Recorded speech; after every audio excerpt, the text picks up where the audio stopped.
Oh, a little glove fart, that's nice. Okay, so let's see what we got here. I've got a piece of scrap that I could work with. I've got a neck tube. Yes, sewn by me.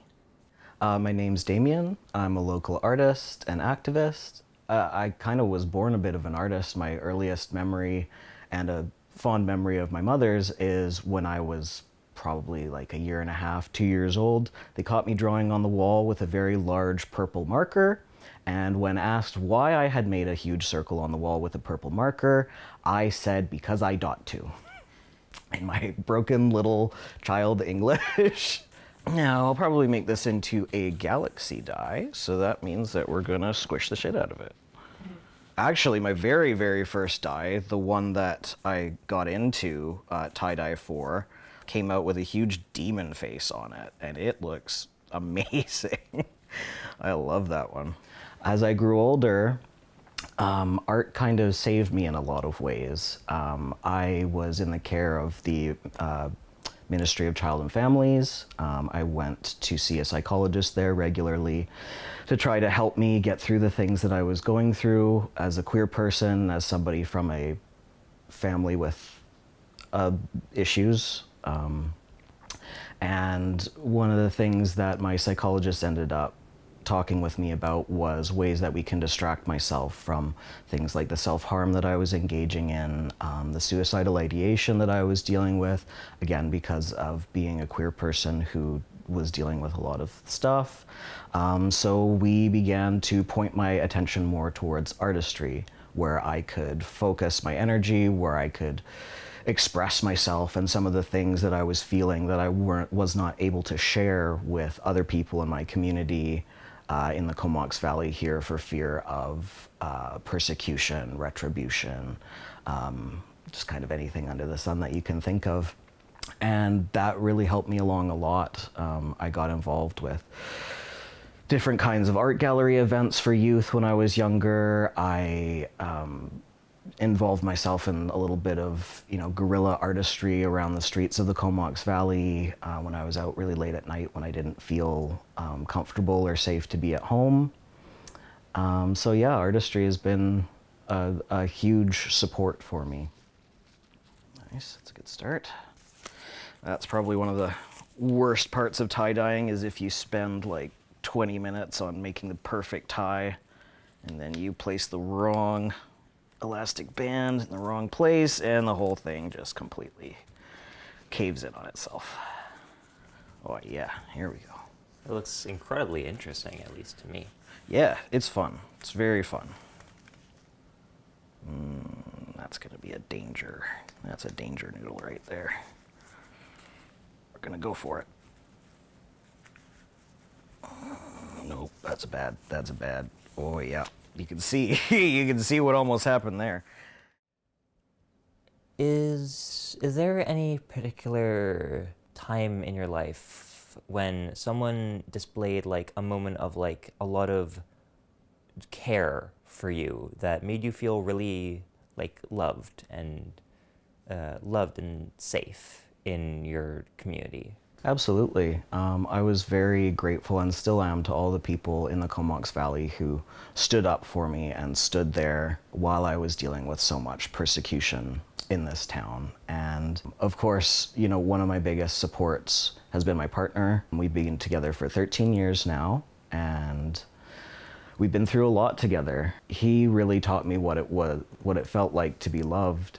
It does so much for an individual to have those people in their lives, especially when you go through as much stuff as I have had to go through in my life. Research has shown that even having that one singular person in our life who cares, who understands us, and who's willing to help us, it can drastically change the outcomes of people who have been through abuse.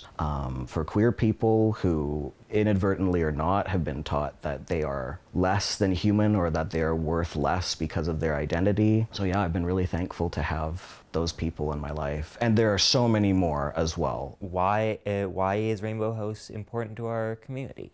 40% of the beds at Gukwa Wagalus are going to be reserved for people who are Indigenous. The rest will be for non-Indigenous people.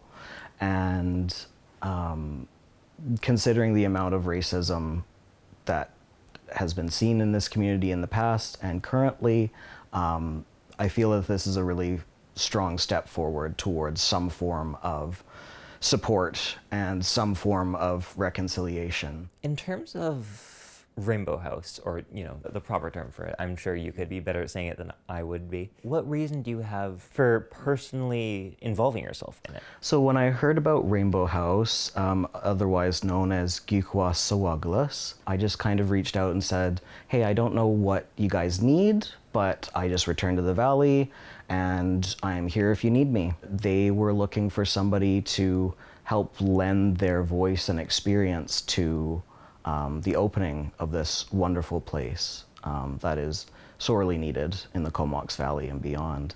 I know that there are some people in this community and outside of this community as well who might think that Gukwa Wagalus is something that isn't necessary, that there are other services that are provided to people generally and not specifically the queer population, so it's not needed, but it's absolutely vital that we have something like this in our community, and to help people understand why it is so important to have this, I wanted to help lend my voice and all the things that I've gone through personally to show the necessity of this place.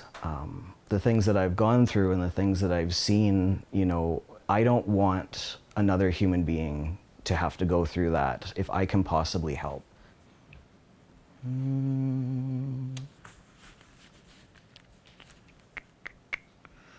Oh man, let's see, it just needs one more. This is very interesting to look at.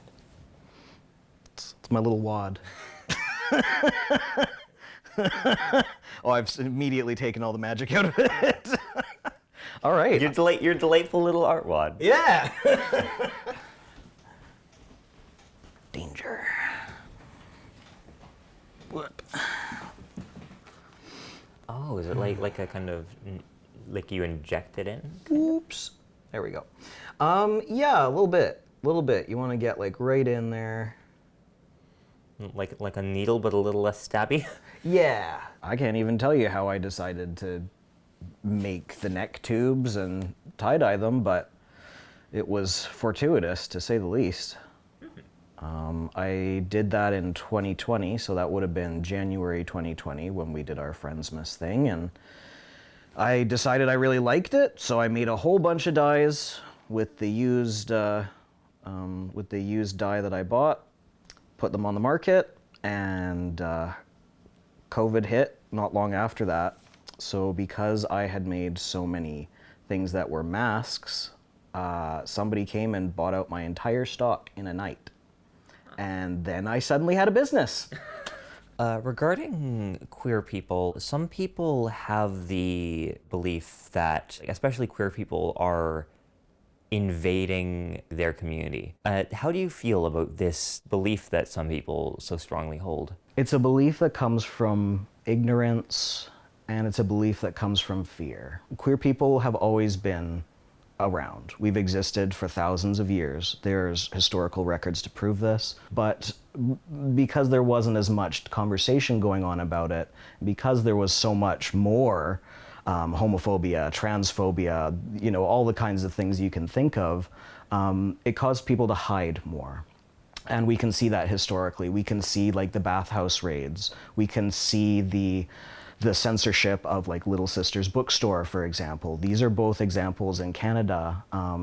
People used to get fired from their jobs for being outed as gay. Some people think when it comes to transgender people, for example, that there's some kind of an explosion of trans people. There's some kind of a cult or a cabal of people trying to force individuals to be trans, when there've always been people like this. There've always been gender non-conforming people. We used to call them, for one example, tomboys. I knew some of the tomboys that I knew growing up, they did end up transitioning. It's because they found the language, and because they found that this is actually a thing that can exist. So really what we're seeing is more visibility. The internet has helped that. It's allowed people to connect more, and when people connect more, they suddenly realize, oh my God, there are other people like me out there. This is valid. This is real. This isn't some kind of curse or some kind of thing where people fearmonger and say, this is wrong, when now we're starting to get the message out there that this is normal. These are real and valid ways to feel. We've always been here. We've always been an integral part of the community, and we're not going anywhere anytime soon. So there it is. There's the sleeping child's face. I'm not sure if you can see it, but the closed eyes are there. It's got its nose there. Oh, it's got a little mouth right here. Yeah, I can see it. Yeah, I love that one. Half swirl galaxy. Really love the backside, like right there. And then we've got one that's a little bit more angular, I suppose. This is a V die. For this film, we loved the idea of showing Rainbow House. We love the idea of it, but we didn't feel safe doing so. Could you go a little bit into why you don't feel safe showing Rainbow House on camera for this film? Yeah, absolutely. So much like so many other, places where we're shielding victims of domestic abuse, this is much like that. It ultimately, for these youth who are going to be staying at this place over time, they're fleeing situations that are not safe. That could range from anything from physical violence to psychological violence. Honestly, it would shock, I think, many of the people viewing this video exactly how vile and how dire the situations can be for the types of individuals that will be using this house. And because of that, we simply can't show the location. Even a small photograph that we took on the day of the blessing of Gukwa Wagalus, there was a lot of apprehension about posting that, even though it was just in front of a wall and just in front of a regular nondescript wall, because we know how strong the forces in the shadows are against people who are queer, who are trans, anybody who identifies under the LGBT umbrella that would be staying at Rainbow House. And we just can't put those youth at risk. I think that more than ever in the climate that we are currently embroiled in, whether we like it or not, with the massive amount of anti-LGBT laws sweeping the United States, with the rise of fascist governments around the world, more than ever right now we need allies to stand up with us. Even if you don't know somebody who is queer, I hope that you can have some kind of empathy towards individuals who are going through this, people who deal with homophobia and transphobia, people that deal with racism, people that deal with ableism. The list is endless. People who deal with hate because they're part of a minority population that they did not choose to be a part of, that they were born into. We need people who are from outside of that community right now to stand up with us, to help fund more projects like this, to help stand up when they see these acts of hate against people who are from minority populations. This is the time. This is the time to stand up. And I see it more and more, but we need more. We need more people to stand with us. We're just regular people. We just want to exist, and we need your help.